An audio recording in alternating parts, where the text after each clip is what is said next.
Do you have a super useful pattern, but it's not in the right size? Well, do not despair. It is time to slash and spread. Slash and spread isn't just a term for like weird fan fiction. It's a method that you can use to grade your patterns. Grading being the industry term for resizing your pattern. And there's no one true way to resize a pattern. There are lots of different techniques that you can find useful, and you might find different projects need different methods. This particular one that I'm going to show you is slash and spread, where essentially you take your pattern piece, you slash it into pieces, and then you spread those pieces apart, or conversely bring them together to resize sections of your pattern.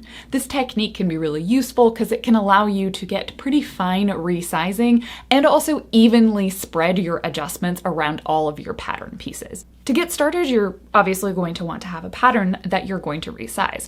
For the tutorial, I'm using my basic block pattern, which if you want to learn how to make your own, you can find the tutorial for that.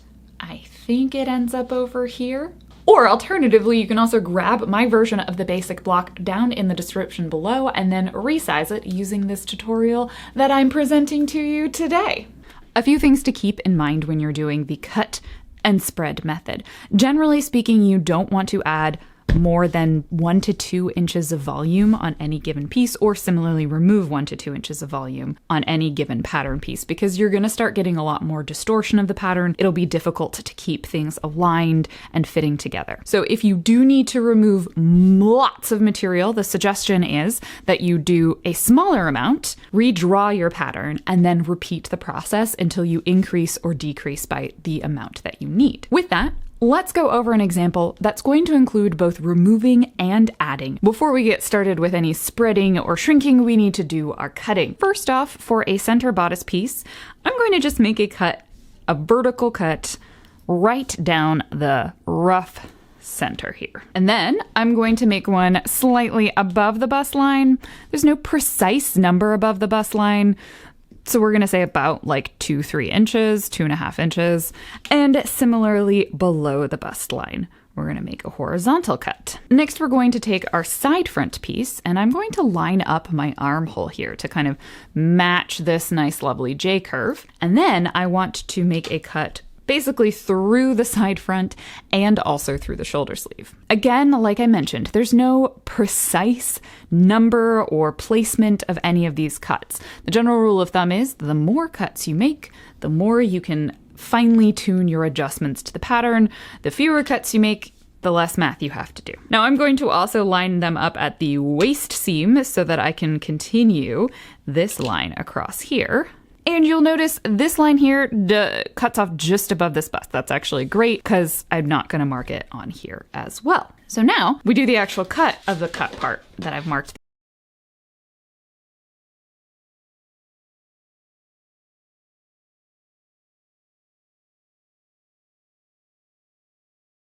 Once you have cut all of the lovely slashes in your pieces, it is time for us to do the actual spreading portions. We'll start by affixing one of the pieces in place, and I would recommend one of your more central pieces. Because we're moving pieces in and out, we want to have a fixed piece that we can move away from or towards, rather than like doing this. Now let's focus first on the bust line. In this hypothetical example, let's say I want to reduce the bust by 2 inches. So I want to make my whole bust area 2 inches smaller.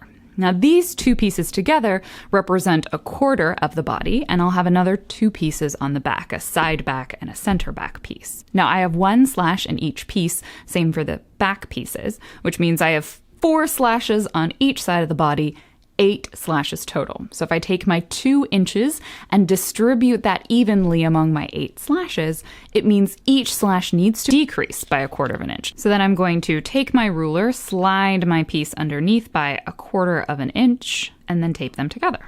And I'm going to do the same thing on my side bust. Slide it under by 1/4 inch, and then tape the pieces together. So now I need to start arranging my other pieces in relation to this. So I'm going to start by lining up my center front pieces. I know I'm not changing this fold line here because it still needs to be a fold line.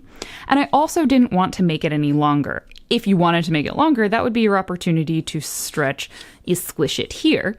But instead, we're just going to tape them. Finishing up the top row here, I also know that this piece is going to come in 1/4 inch. Now the reason for that is, typically speaking, when your bust increases, the area above your bust also increases. But if yours doesn't, then you can leave it in the same spot.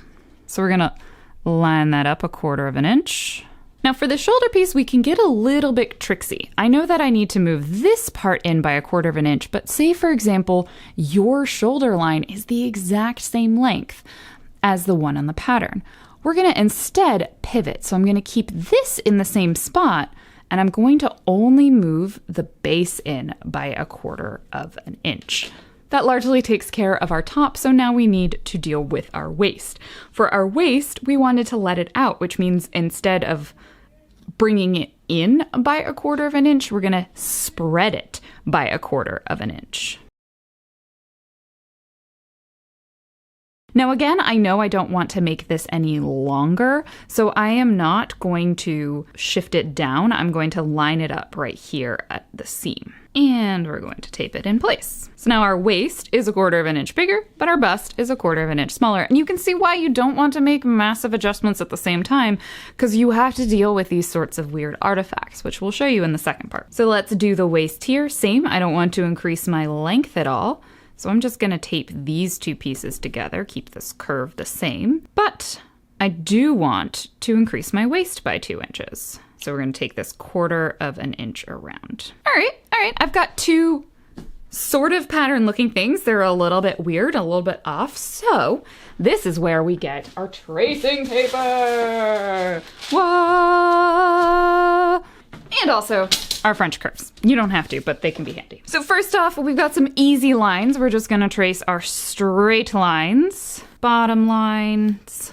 This curve is about the same, so we're just gonna redo it. I know my shoulder seam needs to be a straight line, so we're gonna draw that across. This curve is about the same, so we keep that curve as well. So once you've traced everything that stays about the same, now we're gonna deal with this place. These two lines, they're funky. First, let's start with this one, which is a little bit easier. I know I wanted my waist wider, but not my bust. So this point here and this point here are the two most important. So for a straight seam like this one, we're just gonna square off from those 2 points, kind of ignoring this excess material in between, to make our new side seam line that is just a little bit wider at the bottom. For a curve, on the other hand, we're going to use something like a French curve or a whatever curve. And again, going from this point here, we need to taper this point into the rest of the curve. So I'm just gonna kind of take my French curve until I find a spot where I like where it lines up.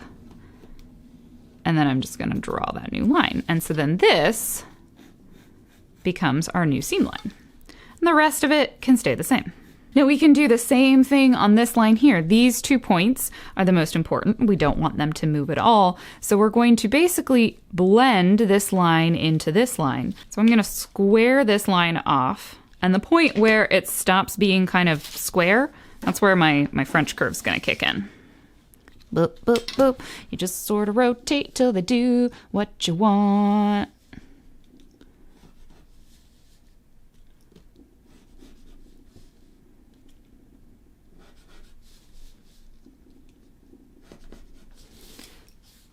All right, and so then we kind of draw the new line in. And I'm gonna just trace this in marker so you can see it. And voila, you have new pattern pieces. And then all you do is repeat this process on the back or any other pieces for your pattern. Thank you so much for watching, and I hope you found this tutorial helpful. If there's other things you would like to know about pattern making, cosplay, leave those questions down in the comments below. You can also check me live on twitch.tv/randomtuesday, where I'm super happy to answer cosplay questions, and I'm often working on my cosplay projects. And definitely don't forget to subscribe to this channel so you can find out when I've got new cosplay tutorial resource and sometimes occasional RPG videos out. And as always, thank you to each and every one of my patrons over on Patreon who made this video a reality. If you are able to do so, any monthly amount over there is greatly appreciated. You get access to really cool rewards like copies of all of my cosplay patterns, as well as behind the scenes images, previews, and other cool stuff like that. Thank you so much for watching.